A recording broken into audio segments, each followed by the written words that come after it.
I look forward to this monthly opportunity, which we will be continuing, I think, pretty well ongoing. So just want to share a couple of things with you all as we have moved into September. I'm really very, very excited that we are open. Our fitness center is open. The tennis center remains open. We're doing outdoor pickleball, and we've actually this week begun to introduce some outdoor group exercise classes into our schedule. All of these things are being done under our CDC guidelines with our physical distancing in place and limits on the number of people that we'll have in all these classes, and they're all available to register. We've also expanded the registration window. Starting on today, we will begin to allow people to register up to 7 days in advance. We were finding the 36-hour window was a little bit tight for people, so people can go on, begin to plan forward for their week and include us in the plans of what they'll be doing over the time. So we have not opened indoor group exercise yet. So our indoor group exercise classes and our gymnasium do remain closed, as do the indoor racket courts. As we have done since the beginning of this process of reopening, we are looking incrementally at what we're able to do and how we can do it in a way that allows the traffic pattern to be safe, that minimizes or maximizes the number of people that can be in the building at any one time. This fall, we have added a new service. We're doing what we call J-Care Plus. So we have about 40 school-aged children every day that are here doing their online learning here at the JCC to allow their parents some space to work or to do what they need to do. And then we will be introducing what we're calling after school care, but we're allowing parents later in the afternoon actually to sign up and bring their children here after they've done their learning at home. And all of this is being done with, again, the same philosophy of putting people in pods to limit the number of people that are in any individual group. I did get some questions yesterday in advance. So I want to let you know that the way in which we're open is that the fitness center can accommodate 30 people in an hour. You have to sign up in advance to reserve your spot. And at the end of that hour, we close the fitness center for 30 minutes so that we can do a little bit deeper cleaning and make sure that we are safe and clean and ready to go for the next session. And we do ask all of our participants to wear masks while they're exercising and while they are in the building. We do have the entrance through our north parking lot, and the egress is out the back through the cafe. So that is the policy and protocol that we had in place when we were opened in June. And we actually have limited by 5 more. In June, we were allowing 35 people, and now we're down to 30. We feel that that is the best model for us to be able to be open, which is our strong desire, but also to be open safely and in the best interest of community health.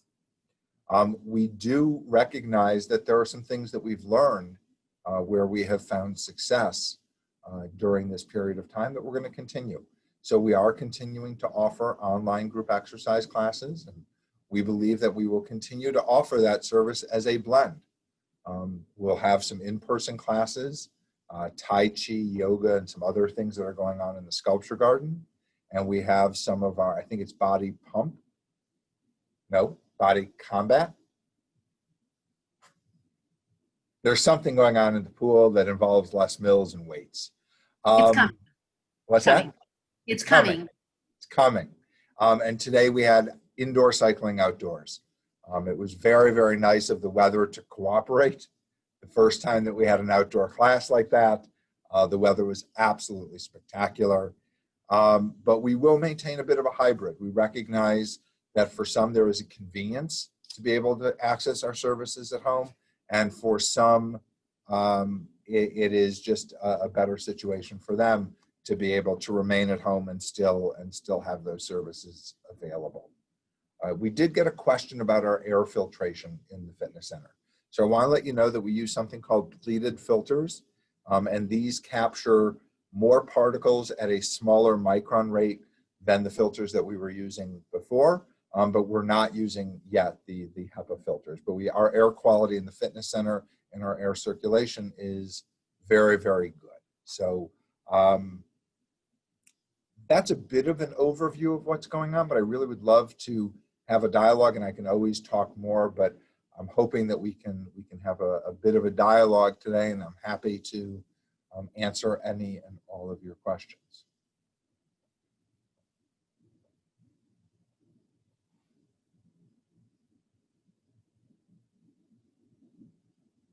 All right, then I'll talk a little more. So what I also want to share with you is that we're really excited that there are programs and plans that are moving forward beyond just the things that we've talked about over the last number of months: early childhood, Taglit, which is still over at Or Hadash, and our school-age children's program and fitness.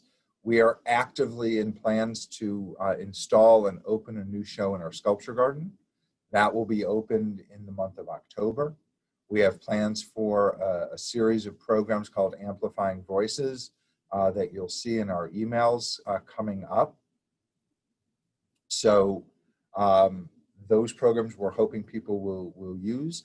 Our 30th annual Tucson International Jewish Film Festival will take place in January, and we are going to have that available as an online program this year only. We're not envisioning that as being an in-person festival, but we are very excited about the lineup that we have put together. The committee has continued to work throughout the year to put together a series of 8 films that will show in January. And this year we're able to do a couple of events before the festival actually begins this fall. And we'll have a couple of events later in the spring when the festival is over. So we are as committed as we've always been to providing a full wellness experience here at the J, using all of the different channels that we have to be able to serve our community. So I see there's a bunch of stuff in the chat. Is any of that for me? Okay.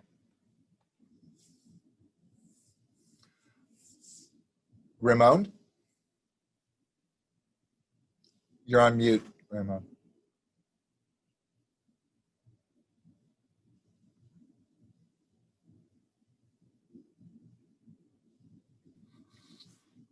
Can you hear me now? I can. Yeah? Yes. Okay. My question, and it's probably a long range, and you might not even have an answer right now, but I'm still going to try to ask. In regard to class, I want to try to, as I always try to motivate people to go and sculpting, and I think I might get the class a little bit more simplified, in the future, to try to generate more people to come to be comfortable with sculpting. But at this point, do you envision any opening with small group with mask? The place is pretty large. So if it was like 2 or 3 people coming, the entrance could be from the back entrance, from where the entrance from the back that you can get in, not even getting into the building at all, coming and leaving. I don't know if that's possible. I figure I just ask, but I do understand that you have the protocol that you need to follow, and I will follow it too. So the answer, I hate the word no, so I'm going to say not yet. Okay. There are a number of things that remain on our wish list that include those kind of classes, the gymnasium and some other things. But right now we're just continuing to operate with an abundance of caution until we know what that there's a little bit more clarity around the situation in the overall community and the way in which traffic flows in and out. And I appreciate that, maybe with the studio, there is a way to create some access without being part of the ecosystem, but we would still need to have a resource there to do the screening. And just the type of activity that sculpture and clay is, there's a lot of touching. So we would have to find a way to do it in a way that we could have some comfort that it meets the standard that we're all trying to achieve together. Totally understand. Another question will be, about in the sculpture garden, you have started classes, and I think that's wonderful. About trying to start some limited people to walk and have a sculpture discussion, like art discussion. You know, somebody have question about certain thing, and I can make myself available, and I'm sure you have other people who could be like, you know, some of the local artists. We might be able to say, hey, how about we have 10 people, let's say, who's going to be walking the garden. Can you come and, you know, give a little bit of your view of what sculpture is all about? Right. And for sure, that is absolutely something that is on our list. And I would imagine that after we open the new show, mid-October, we're going to be encouraging those kind of small group opportunities for people to see the new show, to walk the garden, to interact. The weather will be more favorable at that point as well. You know, I'm hopeful that we're getting beyond the 100+ degree afternoons, but I think that as we get into mid-late October, that'll be a perfect time for people to use that for inspiration and for exercise. Yeah, I think so. I think so too. You know, I do understand that it is a tough time. I think everybody's getting antsy to move, but we all have to continue being cautious. And I appreciate all what you guys, whatever the J has been doing. And I mean, I cannot say enough for all the people, the friendliness, the positiveness that has been generate. You know, the people are always happy to see you, and making things available to the community is a blessing. It really is. Oh, thank you. We are as enthusiastic to see everyone as everyone tells us they are to see us. There was a great deal of giddiness, if I can use that word, when we got to reopen the fitness center at the end of August. The team was excited to see everyone, and we're really so happy that we've been able to do that and then quickly transition to some outdoor classes as well. It's good. But we're still keeping the limits on the programs that we're offering, because we really want to be in a position to be open and open safely for the long run. I think totally agree with you. And I think you've been an inspiration to the community. I think other centers have followed you guys' protocol.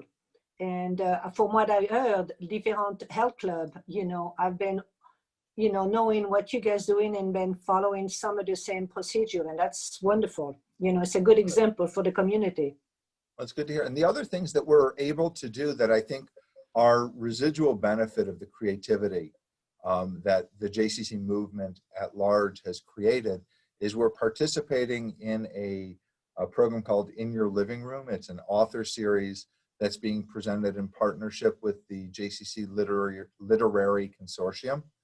So we're working together with other JCCs across the country to use the online platform to deliver things that we might not have had access to or availability of in the past. So I really encourage you all to look at the emails that we send. They're always filled with some kind of information that will be useful to all of our members.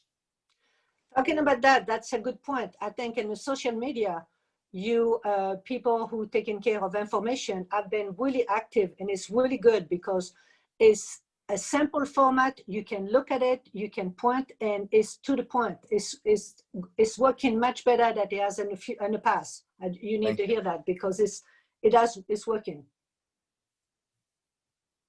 And this is, you know, we view this as a partnership of us and our community and our membership. We want to hear from you. We want to hear from people that are on this opportunity on Zoom, but also people that are not, so that we can continue to find ways to build community, because that's what we're in business to do.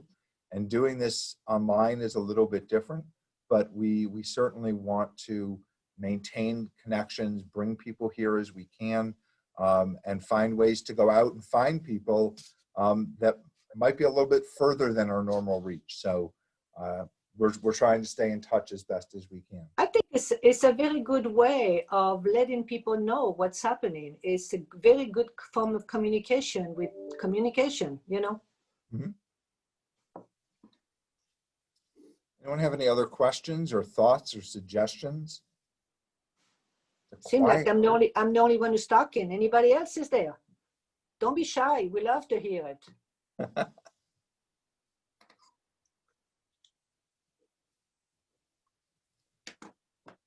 Well, I don't want to keep us longer than we need today, but I am here and available, and Monica's put my email and her email up in the chat. So feel free, if you think of things later on, to reach out to us.